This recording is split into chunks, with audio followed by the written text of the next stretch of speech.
Next case study जो related है वो है case study on later stage financing. ये हमारी सेकेंड स्टेज है। तो इसका फर्स्ट क्वेश्चन देखो क्या है, later stage financing refers to the phase when startup or company has progressed beyond its early stages and demonstrated growth potential. At this point it seeks funding। देखो letter stage financing का मतलब क्या है कि जब कंपनी ने अच्छी खासी ग्रोथ जो है वो अचीव कर ली, ठीक है, हमें दिख रहा है कि कंपनी आगे और यहाँ पर ग्रोथ करेगी, तब हम उसे फाइनेंस प्रोवाइड करते हैं। तो ये जो फाइनेंस है वो किस लिए हमें हमें चाहिए होता है, पहला अपने ऑपरेशंस को बढ़ाने के लिए, स्केल इट्स ऑपरेशन, या फिर अपने जो न्यू मार्केट है उसमें एक्सपैंड करने के लिए, न्यू न्यू मार्केट में अपने प्रोडक्ट को लॉन्च करने के लिए, या फिर न्यू प्रोडक्ट और सर्विसेज को डेवलप करने के लिए, या फिर मार्केटिंग और सेल्स एफर्ट्स को इंक्रीज करने के लिए। तो फटाफट से यहाँ पर बता दीजिए कि जो लेटर स्टेज फाइनेंसिंग है वो हमें किस लिए यहाँ पर चाहिए होती है, अपने ऑपरेशंस को एक्सपैंड करने के लिए, न्यू मार्केट में एंटर करने के लिए, न्यू प्रोडक्ट और सर्विसेज को लॉन्च करने के लिए, या फिर मार्केटिंग और सेल्स एफर्ट्स को इंक्रीज करने के लिए। क्या लग रहा है आप, क्या होगा इसका करेक्ट आंसर, फटाफट से बता दीजिए इसका करेक्ट आंसर आपको क्या लग रहा है।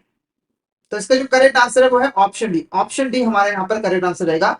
ये सभी कामों के लिए लगभग हमें लेटर स्टेज फाइनेंसिंग की जरूरत पड़ती है। नेक्स्ट क्वेश्चन देखो, a well established manufacturing company is planning to enter new international market and significantly expand its production facilities. What form of letter stage financing is most suitable for this expansion? ठीक है, तो basically ये company क्या करना चाहती है, expand करना चाहती है। क्या करना चाहती है यहाँ पर, एक्सपैंड करना चाहिए चाहती है, जैसे कि वो न्यू इंटरनेशनल मार्केट में एंटर करना चाहती है, साथ ही साथ अपनी प्रोडक्शन फैसिलिटीज को भी एक्सपैंड करना चाहते हैं, इंक्रीज करना चाहते हैं, जिसके लिए उसे फंड्स की यहाँ पर जरूरत है। तो लेटर स्टेज फाइनेंसिंग के अंदर उसके लिए कौन सा सुटेबल फाइनेंस है, replacement finance, turn around financing, bye out deals, या फिर एक्सपेंशन फाइनेंस। तो फटाफट से इसका करेक्ट आंसर बता दे, क्या होगा इसका करेक्ट आंसर। मैंने ऑलरेडी आपको लेटर स्टेज फाइनेंसिंग के अंदर जितने भी फाइनेंस है वो अच्छे तरीके से समझा दिए थे।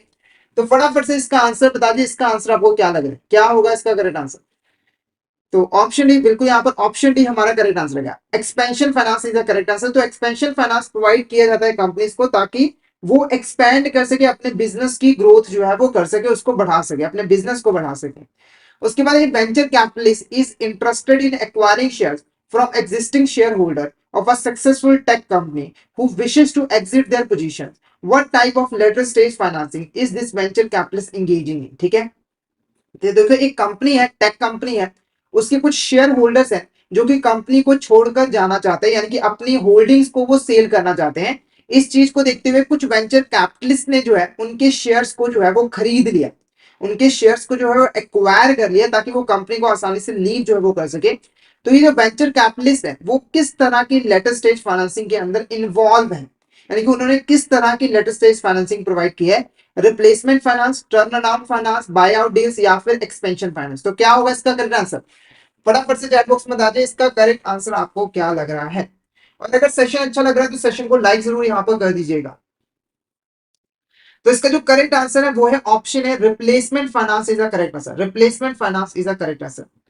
अब ये कैसे, बाय आउट डील्स क्यों नहीं है यहाँ पर, रजनीश जी ने बाय आउट डील यहाँ पर कहा है, वो क्यों नहीं है वो मैं आपको समझाऊंगा। इस क्वेश्चन का आंसर रिप्लेसमेंट फाइनेंस। ठीक है, बाय आउट डील्स के अंदर क्या होता है वो मैं आपको थोड़ा सा समझा दूं, तो इसको एग्जांपल के साथ समझाऊंगा। तो मान के चलो एक एक्सपायर्ड कंपनी है जिसके अंदर ना 20 शेयर होल्डर्स है, 20 शेयर होल्डर्स है, जिसमें से 10 शेयर होल्डर ऐसे हैं जो कि एक्टिवली कंपनी के अंदर जो है वो पार्टिसिपेट करते हैं, यानी कि कंपनी से रिलेटेड जितने भी इंपॉर्टेंट डिसीजंस हैं, जितने भी इंपॉर्टेंट मीटिंग्स हैं, उनके अंदर जो है वो पार्टिसिपेट जो है वो करते हैं, यानी कि अपना पूरा 100% देते हैं ताकि कंपनी की ग्रोथ हो सके। और 10 शेयर होल्डर्स ऐसे हैं जो कि कंपनी के ऊपर ध्यान ही नहीं दे रहे।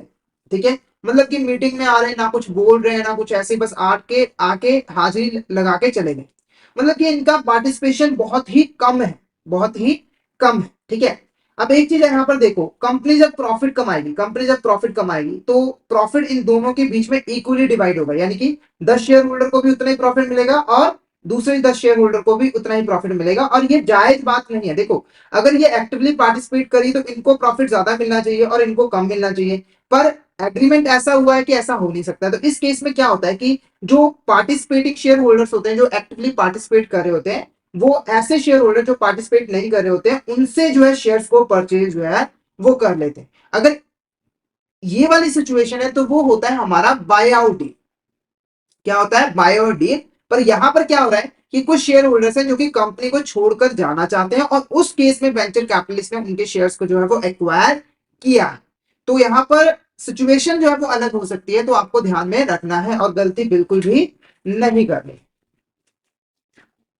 ठीक है, नेक्स्ट क्वेश्चन की बात करें यहां पर। Next question, a mature company has experience losses needs to bring about a change in its operations by modernizing and expanding. तो एक मैच्योर कंपनी का मतलब यहां पर क्या है कि अच्छे खासे लेवल पे जो वो पहुंच चुकी है, उसकी काफी ग्रोथ हो चुकी है, पर अब क्या है, उसको लॉसेस होने स्टार्ट हो चुके हैं, जिसकी वजह से उन्हें अपने ऑपरेशंस को चेंज करने की यहां पर जरूरत है।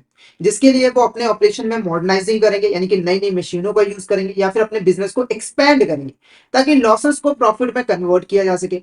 अब इसके लिए फाइनेंसिंग जो है वो नेसेसरी है, क्योंकि अगर आप प्रोसेस को चेंज करना चाहते हो तो कुछ न्यू एलिमेंट्स आपको एग्जिस्टिंग प्रोडक्ट या फिर प्रोसेस में इन्वॉल्व करने पड़ेंगे, या फिर ऐसे प्रोडक्ट जो कि लॉस दे रहे हैं उनको हटाकर ऐसे प्रोडक्ट को ऐड करोगे जिससे प्रॉफिट आपको हो। तो इसके लिए आपको फाइनेंस चाहिए, तो कहां से मिलेगा आपको, expansion finance, replacement finance, turn around finance या फिर बाय आउट डील्स। तो क्या होगा इसका करेक्ट आंसर, क्या होगा इसका करेक्ट आंसर, फटाफट से बता दीजिए इसका करेक्ट आंसर आपको क्या लग रहा है।